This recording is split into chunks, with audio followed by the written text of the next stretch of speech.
All right, we are live. Welcome to the Atlanta Landlord Luncheon. We are so glad to have you guys here. Our goal is to bring you monthly education, market updates, and networking events to help buy and hold investors build long-term wealth in real estate. So you can follow us at the Atlanta Landlord Luncheon on Facebook, LinkedIn, and YouTube. So check us out on all those sites. Let me switch over here.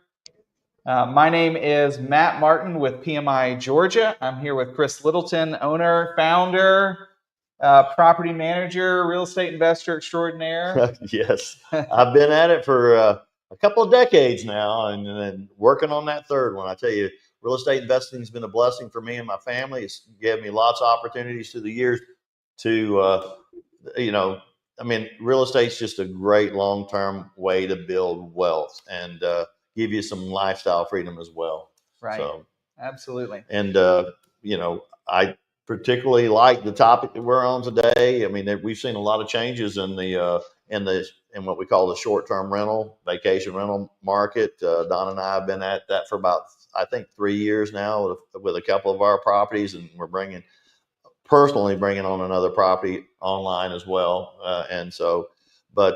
There's some changes. There's been in our market, we've seen people that are throwing in the towel and going back to long term, but I think that may have to do a little bit with their management strategies. Right. But I see it as a great opportunity, depending on the location and your willingness to be a super host. I think Donna is a super host, and so we enjoy that status, and it helps quite a bit. Absolutely. So we will jump into the topic and our speaker in just a second. I just want to share a little bit about PMI Georgia. So we offer investors simple, straightforward property management with Southern hospitality. We manage over 450 homes throughout Metro Atlanta, ranging from single family to small multifamily. We do specialize in long-term management. We cover a wide area. We go as far north as Cumming and Gainesville, and as far south as Macon and Warner Robins. So if you have properties in those areas that you're looking to put under management, we would love to talk with you. You can find out more about us by just going to pmigeorgia.com. You're welcome to schedule a call with me or fill out one of our rental analysis request forms. And now I'm going to hand it over to Chip, who is at the Hobnob Tavern for our in-person networking. Chip, you want to share a little bit about Longhorn? Yes. Hey, how's everybody doing today? Good to see Matt and Chris and Rich. I know this is going to be a great presentation. Rich always is a good presenter, and glad to have him here. So Chip Cagle, I am with Longhorn Investments. We do loans for real estate investors. Specifically, we do fix and flip and new construction. And then we just recently started a DSCR loan that I can help you out with. That's only been active less than a month. On our fix and flip side, we can do 100% of purchase and rehab. That's 100% of your costs, up to 70 or 75% of your after repair value. The difference being, if you're thinking about keeping it as a rental property, it would go to 75%. Otherwise, it would be 70%. So that's really great. And we got some specials going on right now through the end of August. Don't know if it'll be extended into the fall or not, but get an application in by the end of August and you'll get those specials that we got going on. I can tell you more about that if you give me a call. My phone number is 404-216-5599, or you can email me at ccagle@longhorninvestments.com. On the new construction, we do 90% of your costs, so 90% of your lot purchase and 90% of your construction costs. If you already own the lot, then you can use what you paid for it towards the 10% down payment of the construction budget.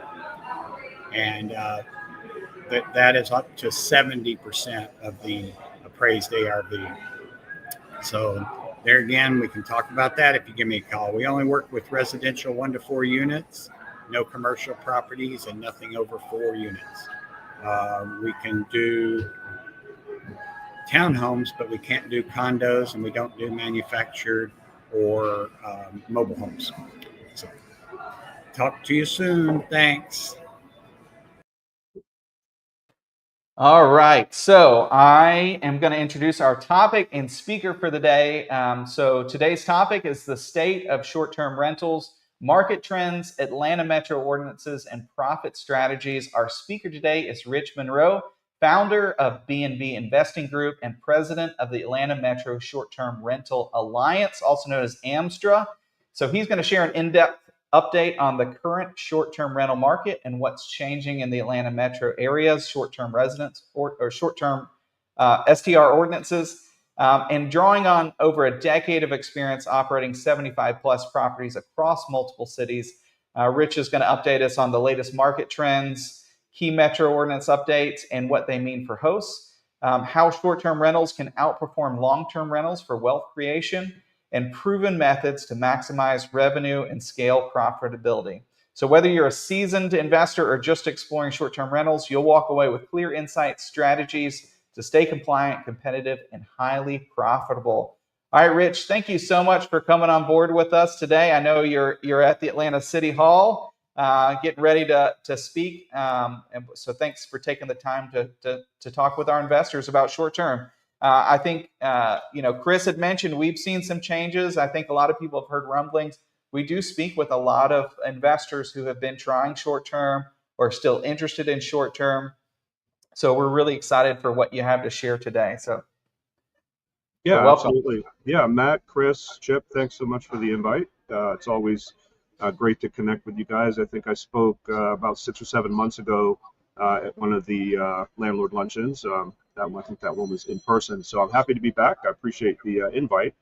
And as you mentioned, I'm actually at City Hall today because this was not really a planned event for me to be speaking today, but we had multiple proposals by city council members in Atlanta that directly impact and negatively impact the short-term rental rules and regulations. And I'm going to give you guys a full update on where we're at with everything there. But, apparently they had a couple of committee meetings where these things got pushed through, and we anticipate them getting voted on today at the full council. So we've kind of rallied all of our AMSTRA members and others to come out and turn out today. So if there's anyone listening or watching that's in the Atlanta area that is available from 1 to 3, feel free to stop in. The more bodies that we can show to support in opposition to this regulation would definitely be productive for us. So again, I did have some slides prepared today. I did want to kind of give everyone a quick overview of what we've all been experiencing in the Atlanta market in terms of market activity, occupancy levels, and pricing, and so on. And so, Matt and Chris, you guys can hear me, correct? Yes. Yep. Okay, perfect. Awesome. So if you want to just skip to the next slide here. And so you did give a little bit about my background, but I'll just kind of give you a little bit of the chronological order. I've been in real estate for a little over 20 years. I started with tax lien investing. And so I acquired about 300 properties in Georgia and Maryland through the tax lien acquisition process. And most of those properties we sold to other investors. And then I started a fix and flip business, and like most investors, really got quickly disturbed with the financial stress and the stress with contractors. And then we started doing a long-term rental portfolio. And it was about 10 years ago now that it was a light bulb moment for me personally, because I really didn't enjoy being a long-term landlord, having to evict people right before the holidays. And then after they get out, you've got to rehab the property again, and really looking at the numbers just being ultra tight, and just one AC unit getting damaged for the 2-year window could eat directly into your profit. And so when I looked at the short-term rental model, it was very appealing in that same property or that same asset with the short-term rental model, you can typically generate 2 to 3 times the revenue on a monthly basis. Yes, it's a hospitality business. Yes, it's a lot more involved. But, I was able to build a scalable model that allows for the hospitality that's needed and the operation to run as a short-term rental. And we really started with our own properties and basically started managing for other investors as well. And so the portfolio that we built up was in mostly the Georgia area, but we also had about 20 properties down in the Tampa, Florida market. So you can also do this model remotely. You don't have to physically be in the local city that you're running your short-term rental. So it was about 2020, I became active with Airbnb, and I'm currently an Airbnb ambassador and community leader. That gives me access to tools on their platform to help hosts that are starting out and really setting up their initial listings to make sure that we're maximizing revenue. And so I do a lot of help with folks to do that as well.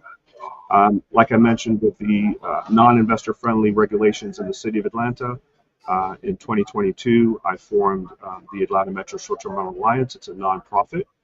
And at the time that the short-term rental ordinance went in place, I had about 32 properties in the city of Atlanta that I couldn't legally apply for the license. And so basically, the primary residency requirement is what causes a lot of the restrictions where it's non-investor friendly. So we formed AMSTRA, we raised a legal fund, and we basically hired an attorney to file litigation against the city for property rights and grandfathering rights. So even though that law is currently on the books, primary residency plus one unit, they have not been enforcing because we are anticipating being able to negotiate kind of redoing the regulations there. Last few years, I've actually formed B&B Investing Group, which is a coaching and consulting platform where we help folks learn how to self-manage and be able to do this at scale as well as an option. So if you want to go to the next slide, Matt. And guys, feel free to jump in if you have any questions as I run through this. I wanted to point out, and a lot of us that may not necessarily be directly involved with short-term rentals, over the last 2 years or so have seen kind of a decrease in occupancy levels and nightly rates. There's been a lot of hosts that have kind of come on the platform, have left the platform. Those of us that have been through the last couple of years recognize what's occurred. If you look at the stats for the city of Atlanta, which is what this slide is showing, that if you want to skip through to let's see, to the next chart. Let's go one more. And one more. Thanks. All right. Are you guys hearing an echo or is it just me? I don't hear an echo. I don't hear an echo. All right, perfect. Just wanted to make sure. I'm in a large auditorium here, so I'm probably hearing other things going on. So I wanted to point out what's directly impacted a lot of the kind of the diminish in occupancy levels for folks that have been hosting over the last several years. This is a chart showing the number of active listings in the Atlanta market basically over the last 3 years. And if you notice, there's been spikes and ebbs and flows. There's been a lot of uncertainty, obviously, with what's going on with the regulations. So there's been a lot of investors that have kind of been on the sidelines. Now, part of the main issue that's caused over the last couple of years kind of a diminished activity with short-term rentals is there's been a lot of new hosts that have come into the market that are basically not experienced. They're not running it like a business. So what you have as a result are guests that are showing up. The listing pictures don't look like the listing. The hosts are asking them to do a lot of different things that they feel is kind of overreaching. And so it's kind of caused a stigma over the last few years with guests moving away from the platform, going back to hotels. But more importantly, the negative impact it's had on the pricing of short-term rentals. So if you have a 5-bedroom house and you're doing it for the first time, if you're not using a pricing tool, you could be pricing that 5-bedroom house at a very low rate. And so what's happened is there's been an increase in supply. There's been inexperienced hosts pricing properties that have caused the market to be disruptive in terms of not really being able to drive occupancies that we are more accustomed to. Now, we're going to go through some stats here in a minute that show you kind of an update on where we are year over year. So I'm optimistic that some of that noise has worked itself out of the system. Those of you that are already doing short-term rentals realize the importance of the 5-star review. And Absolutely. there's a reason why that's there, right? So a lot of these bad hosts that have entered the market and have increased kind of the supply and the availability are naturally getting pushed out of the system as they get bad reviews and as they have to close their listings down. And so what that's created is a more controlled environment of experienced hosts and our pricings have started to come back in line with where they were kind of pre-COVID. Rich, I don't think I realized how much seasonality there was for the Airbnb market. So I know I talk with a lot of investors who bought at the peak of the market in 2022, and they're not getting the revenue that they anticipated when they purchased. But what are these dips in the active listings that go on in as like early spring that's happening? Yeah, typically that's what we see. And as well as kind of just if you notice, a lot of them are happening right at December, January. Right. So even though Atlanta is not necessarily a vacation destination where it's beach, mountains, or lake, we still have quite a bit of seasonality that's involved, especially in the suburban markets. Not as much as city center, but what tends to happen is your slower months are going to be, December, January, February. And so there are some hosts that don't typically make their property available during that time period. And so that's also adding to kind of the decrease in supply. But if you kind of look at where we were over 15,000 listings in June of 2022 to where we are today, just above, between 13 and 14,000, there's been a consistent degradation in the supply, Right. and that's kind of helped us with it. It takes a very small increase in supply to offset our pricing and occupancy levels. And so just a slight uptick can disrupt the market where, prior to that, you might have been getting 80-90% occupancy. And then very quickly you could be down to 60 or 70%. And so that has a direct impact on your monthly revenue, obviously. So yeah, we saw a little bit of a saturation in 2022 is what you're saying. And then the new people coming into the market really weren't prepared for what it takes to be a super host or a good host. And their That's right. expectations didn't line up with the marketplace. There was a lot of changes going on at one time: saturation, new people, and some adjustments. Yeah, I think a lot of people thought it was easy money. They did. That all they had to do was list their place and they were going to be cash flowing. And You need to be at the beck and call of your property. yeah, So definitely over 5 years ago, that was the case. You could just list your property, go live, get the property set up, and then pretty much be on autopilot. The bookings would come, no matter what you do based on the Airbnb algorithm. But as we've pointed out, it's a lot more challenging now and a lot more competitive. So what I'm going to run through here are the overall stats specifically for the city of Atlanta. And so there's a platform called AirDNA that we use that's basically doing historical data for the last 5 years of all the short-term rentals, not only in Atlanta, but kind of all over the world. And so if you're ever looking at doing a market analysis to understand what the short-term rental revenue potential is, that's a good platform to check into. And so what they typically do is they provide you with a market score so that when you're looking for different areas and different locations, you can have something to refer to as kind of a benchmark to know what the differences are, right? And so Atlanta, because of the regulation and the rental growth, the score is kind of on the lower side. The other thing that they're looking at here is the investability. How much does it cost per square footage to buy a home to do short-term rentals? And so kind of assesses a measurement of score on that attribute. So what these stats are looking at that I'm going to run through here in a little bit more details are an average of the entire Atlanta market.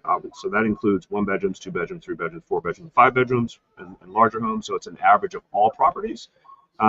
Obviously, if you have a 3-bedroom in downtown Atlanta and you want to understand, you can also do the same analysis for just 3 bedrooms. So just kind of pointing that out. So the annual revenue on average is about $28,000 for all properties that are running short-term rentals. There's an average occupancy rate of 49% and an average nightly rate or daily rate of about 189. Another measurement that investors in the short-term rental space use that's a good measurement to compare one property to another is what's called RevPAR, and that's revenue per available night. That's typically a measurement that's usually historically been used by hotels.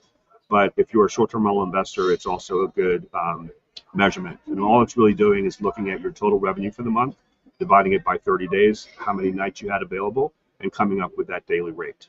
So obviously, if you were there 50% of the time and you're charging $190 a night, you're going to be about half of that for calculating what your RevPAR number is, which in this case is about 92.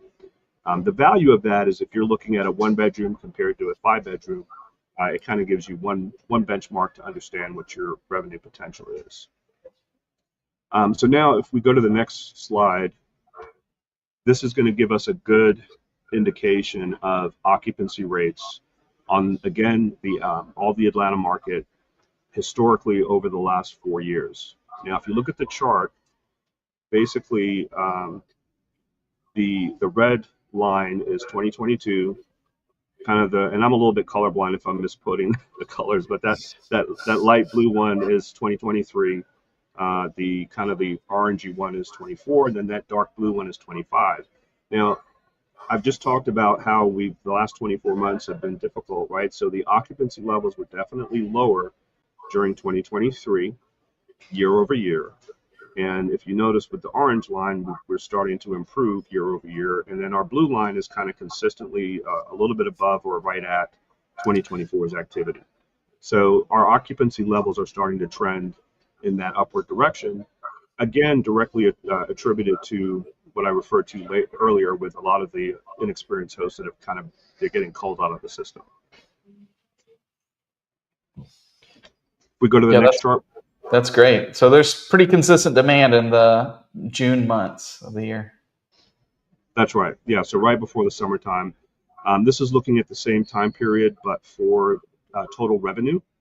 And if you notice, the blue line for 2025 is definitely going in the right direction year over year. And I think this next slide will kind of give us a bigger demonstration of when we want to understand year over year. 2023, our nightly rates were, averaging, pretty low. Then in 2024, started picking up, and then this year, we're getting closer to that $200 a night as an average nightly rate. And so, this definitely historical data kind of shows us, like I mentioned before, that we are trending. If we look at where we've come from, kind of where we're going. It's definitely trending in the upward direction as far as the nightly rate improvement and occupancy improvements. Yeah, I'm sure that's a welcome news for a lot of investors. Well, yes, especially if you've kind of been holding off, pulling the trigger, or looking at converting from a long-term to a short-term, or just even knowing that this is an option as you have your evaluation done on your property portfolio. This last one is looking at the RevPAR number, like we talked about. Again, it's just kind of the revenue per available night. But of course, everything lined up is also trending in that same direction where 2025 is turning out to be much better performance-wise. That's great. So again, I think this is a useful tool if you're looking at a comparison market to market.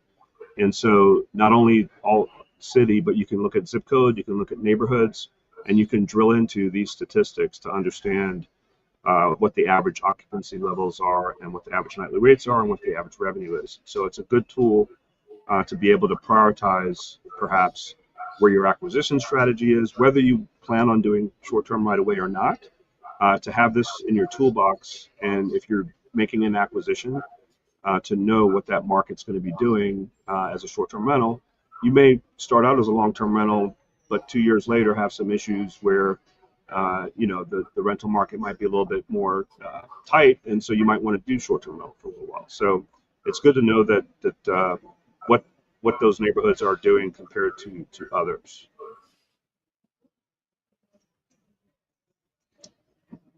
And as I mentioned, you can do the same drill down. So this is the East Lake neighborhood as one example, right? So the kind of the investment score is a little bit higher. East Lake is right near Midtown and downtown, very close to everything. Got the East Lake Golf Course there. And so your revenue and your occupancy levels on average a little bit better than the overall average of the entire market. So if you had a property in East Lake, that would be a good one to kind of look at to be able to have that as an option. One thing I wanted to point out, this same tool also is directly tied into the MLS. And so if you're strategically looking for acquisitions, rather than going to multiple platforms, this platform actually provides you with the short-term rental revenue data that we just went over, occupancy levels, nightly rates, revenue, for properties that are currently for sale. And so it's another good way to kind of access the market. So if you go to the next slide, Matt, it kind of shows you that, right? So these are properties in MLS that are available for sale in the East Lake market, and as well as showing you what the revenue potential is for short-term rental. Okay. Yeah, that's great. I didn't know about that feature. Yeah, this comes in handy as well if you're looking to buy a property that's maybe already up and running as a short-term rental, that you can directly access what the historical performance has been. So you're not guessing at it. So this is a QR code. For those of you that are interested, I did a webinar walking you through the AirDNA platform and how to navigate it. And so this is a link to kind of register to get free access to that webinar, to kind of give you that. It gives you a nice overview to get started in understanding how that tool works and be able to kind of run market analysis and things like that. So if you're interested, access that QR code, and hopefully I can get you a good starting point so that you're not starting from scratch. So one of the things I wanted to talk about, just to bring to everybody's attention, and I know Chris is already doing short-term rentals and on the Airbnb platform, may already be familiar with this model, but this is something that Airbnb rolled out about 2 years ago. And the concept here is that a lot of the large apartments, new construction usually, or existing construction, where they're struggling with getting tenants, they have high levels of vacancies. Airbnb has partnered with these large complexes to provide the tenants that end up renting their option to basically rent out their unit as a Airbnb while they're either traveling on business, going on vacation, or if they're visiting a spouse or girlfriend, what have you, for the weekend. So what this does is it creates another option to generate revenue to supplement their income. And so if you go to the next slide, basically this is not only in Atlanta, it's in a lot of other markets. But if I'm a landlord and I'm struggling with getting eligible tenants, this is an interesting option to provide that allows the tenant to kind of get an additional $4,000 to $5,000 in supplemental income for the year, which might make the difference in them qualifying for that lease or not. Now, the typical structure, if you go to the next slide, this is just one example of an apartment complex in Atlanta that has this as an option. They're usually only going to allow this to be done for 90 days during the year. And typically the apartment complex is going to manage the short-term rental for that owner, so they don't have to fool with that aspect of it. And of course, they'll charge a management fee, but they'll send net revenue to that tenant to basically help supplement their income. And so, again, it's an interesting option that I wanted to kind of bring to everybody's attention.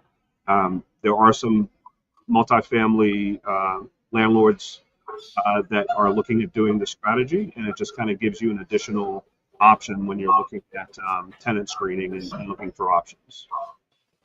Yeah, that's great.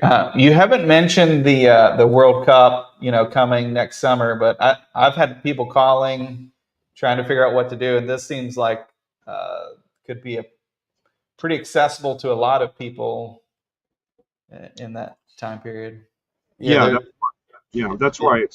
So the World Cup obviously is not here until next June and July.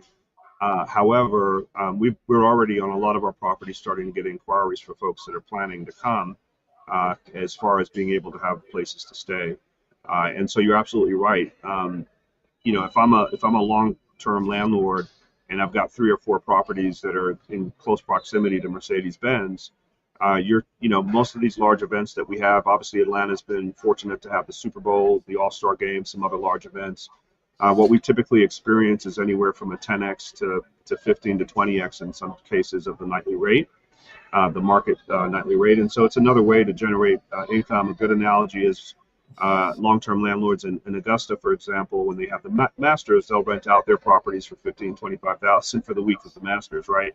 So it's another option, again, if you own inventory and you control it, to be able to maximize revenue and take advantage of that. The World Cup is going to be here for 8 to 9 weeks for those games in June and July, and we're also anticipating a lot of activity for the months leading up to the teams of folks that are going to be coming in to help prepare and set up a lot of the stadiums. So there's going to be a good kind of 3 to 6 month window where there's going to be a lot of volume, a lot of activity as options for sure. So, Rich, that really falls in the line with the dynamic pricing feature that Airbnb has, and correct? Is that, that helps the, plan for events that you may not even notice?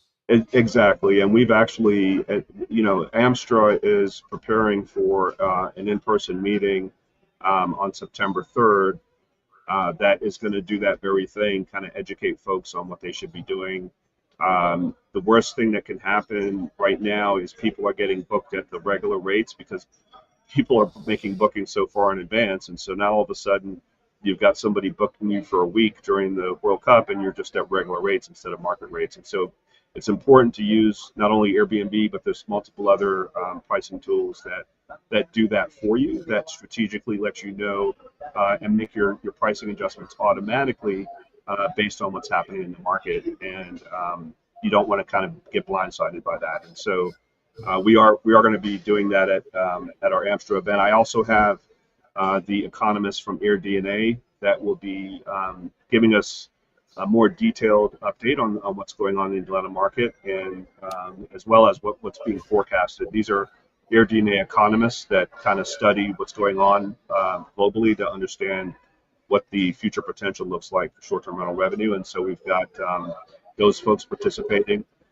While I'm talking about it, I might as well also let you know that, again, with us being active with the Atlanta City Council, those of you that are familiar with what occurred in Atlanta, it was the district of Buckhead that basically caused the original proposal to outright ban short-term rentals in Atlanta that eventually led to the primary residency requirement. So we are supporting one of the main candidates that is going to be replacing Howard Shook's seat. His name is Thomas Worthy, and so we are going to have him come out and speak to us about his thoughts about short-term rentals, and once he gets elected, how he's able to help us. A lot of what's happening at the Atlanta City Council right now is being done as a priority because of the World Cup coming up. They want to be able to have clear, defined regulations in place for short-term rental, not only for existing short-term rental owners and hosts, but for those that might want to, like we've talked about, host their own that time period during the World Cup. And so it's kind of created an incentive for them to prioritize to make sure that those regulations in place.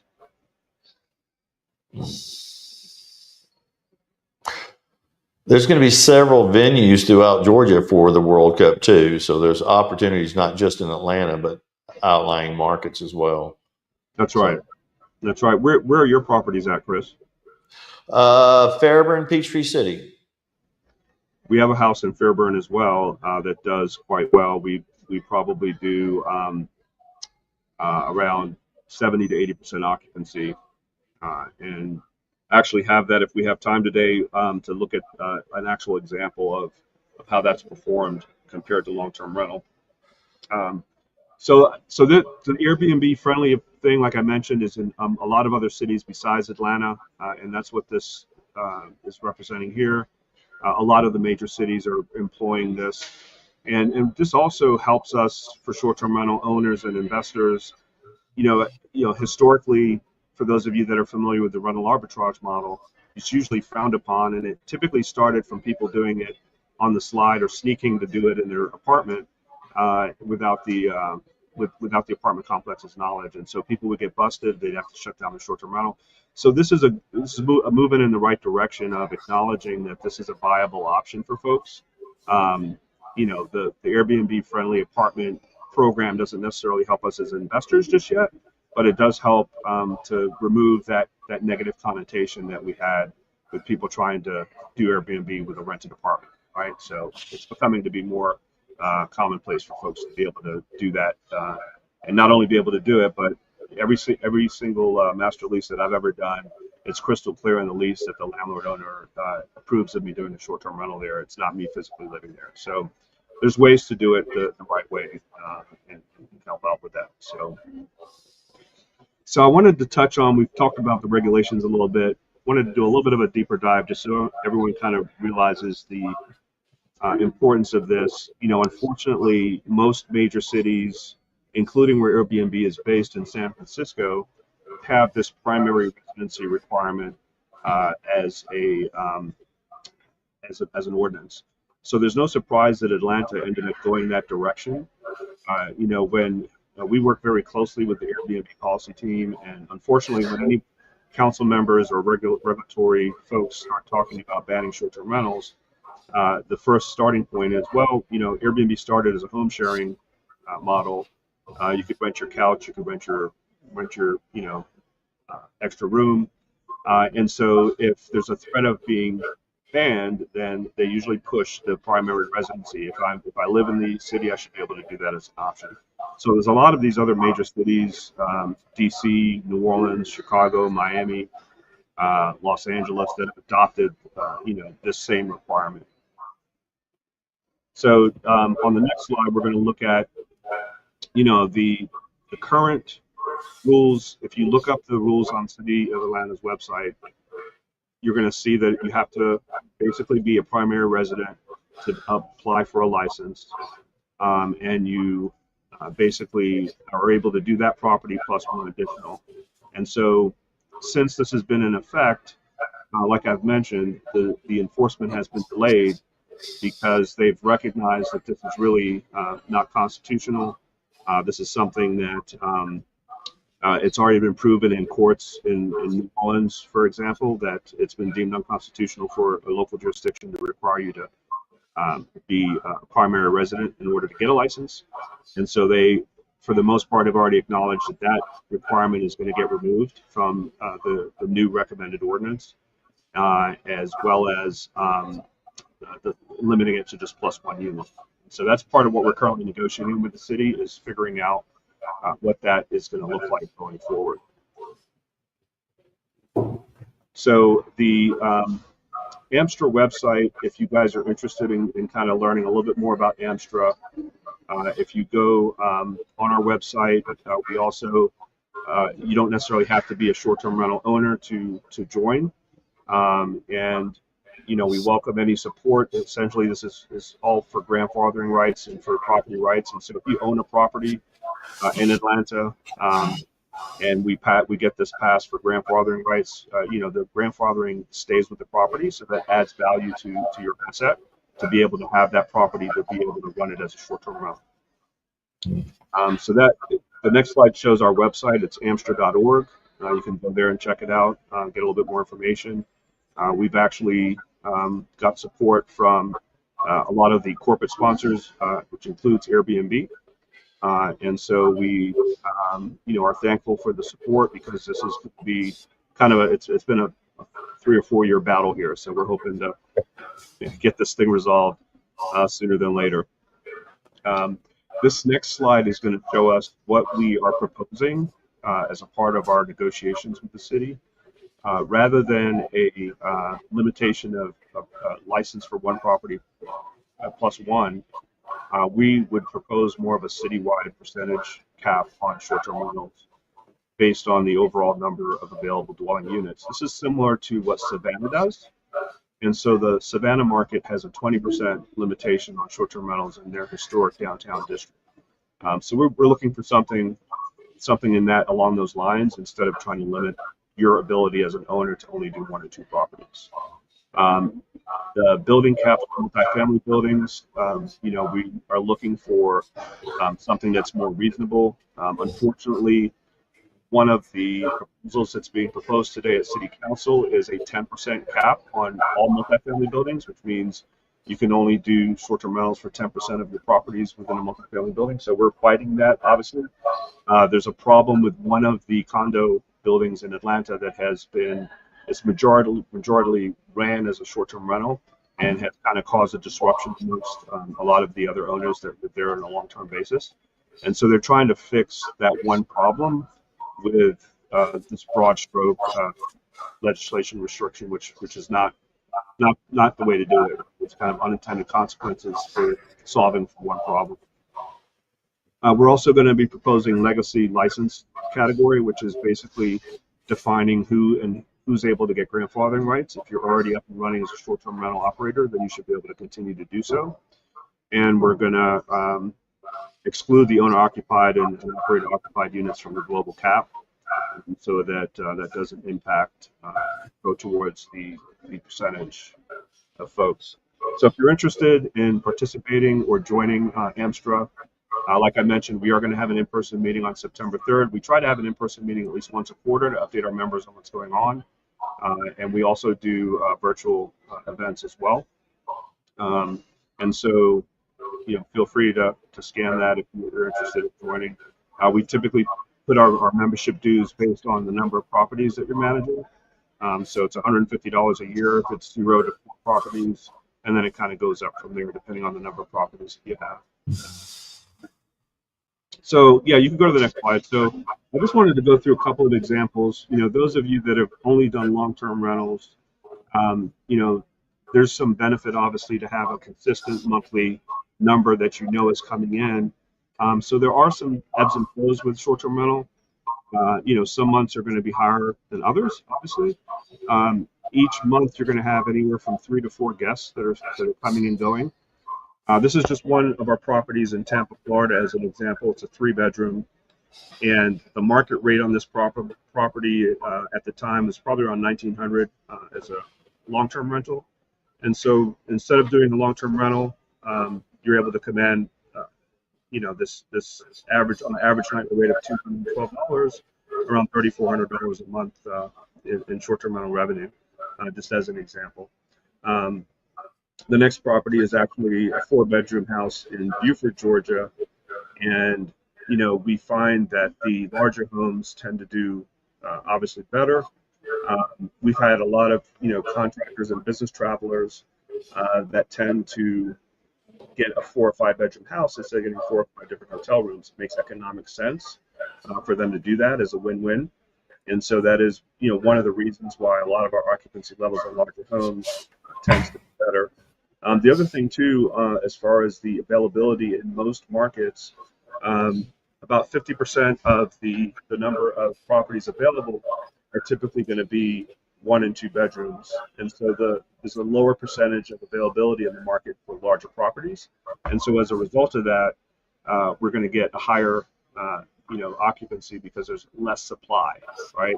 So if you've got a larger property, it's definitely something that's worth checking into. Now, we haven't talked about this, but obviously, and this is the house in Fairburn that I'm going to kind of give you guys a look at as well.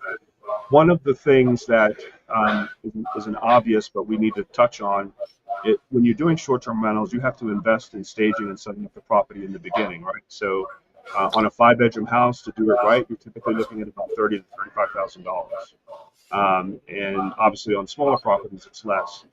But because you're able to command a higher monthly revenue number, you can recoup that upfront investment usually in the first 6 months or so. And then after that, it's all net profit.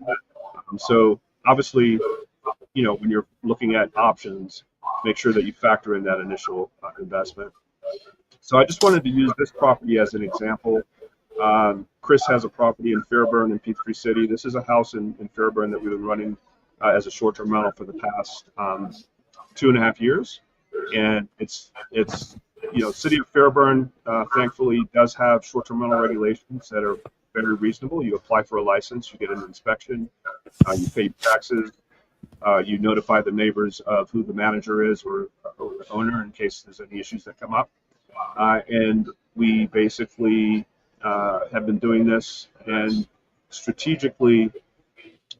Again, with the main goal being hospitality here, we want to be able to get 5-star reviews, right? So every property that we have when we enter a market, we try to exceed the performance in that average market because we're going to be commanding 5-star reviews and getting much better, opportunities for the ability to increase our pricing based on that. And so this is just one example where, you're going to do that. Now you can go to the next chart, Matt, where it shows. So I just wanted to point out the differences in monthly revenue compared to long-term rental, right? So as you can see, this is kind of the last year and a half of history, and it looks at the monthly revenue. So this particular 4-bedroom in Fairburn, if I did this as a long-term rental, I would be able to do a market rate of about $2,200 a month. So over the life of a month window, as a long-term rental, I can earn $2,200. As a short-term rental, I know there's a lot of ups and downs here, but our average is around $4,500 a month. So you're basically, a little over 2 times your monthly revenue running this particular property as a short-term rental. This is another example of a house that we've done. What I mentioned, where you kind of enter a market and you basically command a premium on the nightly rate. So this is a 4-bedroom house in Lawrenceville. It has a nice backyard with an outdoor kitchen, swimming pool. The average market price for 4 bedrooms in Lawrenceville is around $350 to $400. But because we, again, focused on running this like a business and generating 5-star reviews, we were able to basically increase our nightly rate up to about $850 a night. And so as a result of that, on a 4-bedroom house, your monthly income is going to be around $15,000. That's great. Well, Rich, I know we're coming up close to the end of the hour, and you have another appointment to be at. I did want to talk for just a moment about there's a lot of local municipalities making changes that investors need to look into. The city of Smyrna has limited short-term rentals to less than 180 days, so it pretty much rules out any full-time operator doing an Airbnb in Smyrna. I know Blue Ridge, I think, made some changes. How would you recommend somebody who's interested in short-term rentals researching, local municipalities and what their policies are?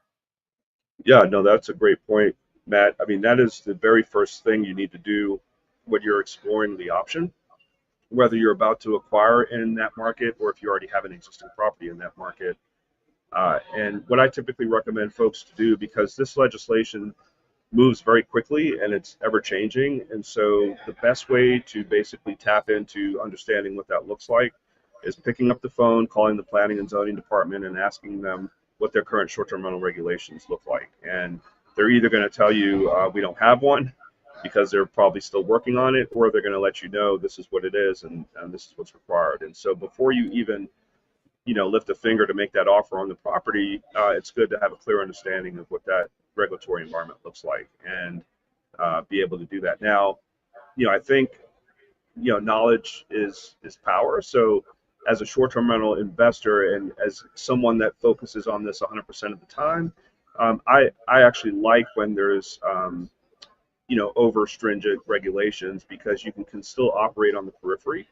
A good example of that is the city of Orlando, right? Orlando has a very strict short-term rental ordinance. You in fact have to be a host present at the property, and you can only do room-by-room rentals to legally rent properties as short-term in Orlando. Now, as a result of that, the Kissimmee market has recognized the benefit of providing a license process and collecting tax revenue. So there's something like 18,000 listings in Kissimmee that support that Disney traffic that comes in, because it's a limited volume in Orlando. Another example is the city of New York had banned short-term rentals. Well, across the river, New Jersey, Queens, and other boroughs are seeing a huge surge in listings available and having that as an opportunity. So it's just a matter of understanding what that landscape looks like and being able to navigate it. The other thing to mention that's equally important is I would highly recommend staying away from any property that has a homeowners association or condo association attached. I was just going to say HOAs, watch out, because they are really cracking down. They can change rapidly too, Right. So it's not worth the investment and the risk to have that be shut down. Even if they don't restrict it today, they can do it at any moment.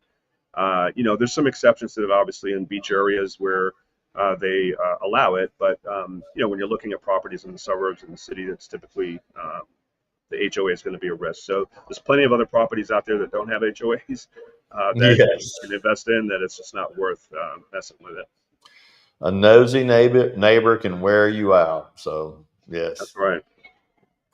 I might have to also mention that the Georgia Association of Realtors, Donna's on a panel for short-term rentals as well. She's doing her time with that, and they are actively pursuing claims against some of the cities for some of the changes that they're making, and so there is a allied over there as well, because they can really consider this, a lot of these new regulations, a loss or attack on your property rights. So they're all about preserving your property rights as well. So we do have some allies over there in the realtor world as well. Absolutely. Yeah, no, I recognize that. And it's always good when you can collaborate with folks, have, all of our incentives are aligned appropriately. Yeah, well, Rich, thank you so much for coming on today, talking with us about short-term rentals. I know you've shared about AMSTRA. You also have your coaching business as well. What's the best way for an investor to connect with you and learn more about getting started? Yeah, absolutely, Matt. If you want to go to the second to last slide for me. Almost there. Yeah, so the quickest way is to just schedule a quick call with me. Let me know what you're trying to accomplish strategically with looking into short-term rentals. I always like to understand kind of what the goals are, and I can then either point you in the right direction, or perhaps there's a way that we can help. We, like you guys, we also manage specifically for short-term rentals. So we also have that as an option if you wanted somebody to manage the whole process for you. But as I mentioned, I can also do coaching to show you, how to do this and self-manage it. The short-term rental property management fees are around 25%. And so that can eat in pretty quickly to your rental revenue. So it's a better option, in my opinion, to try to self-manage, and we can help you with that process as an option as well. We typically work with you for 90 days and get your property up and running and generating revenue as our goal, and be able to kind of lay the groundwork in the technology platform for you to be scalable to continue to add units from there.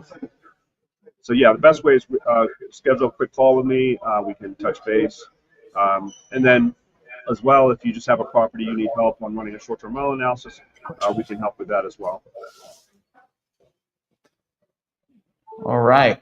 Well, Rich, thank you so much for being on again today.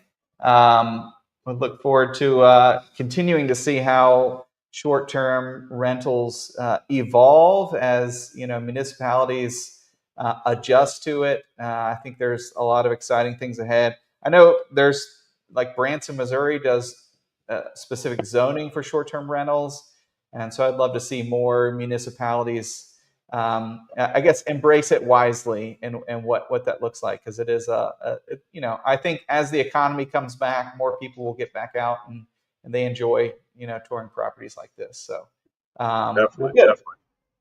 Well, I'm going to bring Chip back to the stage in just a second.